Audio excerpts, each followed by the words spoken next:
Blessings, everyone tuning in to this message from the Sound of the Future Ministry. Take a moment to pause and reflect. In the book of Luke, chapter 18, verse 8, there is a very important question to us.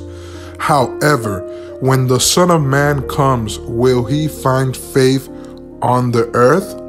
We need to have faith at all moments.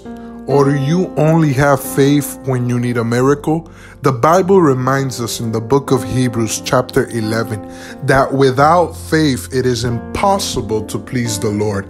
Therefore, our faith needs to be firm at all times. In Jesus' mighty name, amen. Bendiciones a todos los que sintonizan este mensaje del Ministerio del Sonido del Futuro. Pausa y reflexiona. El libro de Lucas, capítulo 18, versículo 8, nos hace una pregunta. ¿Encontrará fe el Hijo del Hombre cuando venga a la tierra? ¿Tienes tú fe solamente cuando necesitas un milagro? Recordemos que en el libro de Hebreos, capítulo 11, la Biblia nos dice que sin fe es imposible agradar a Dios.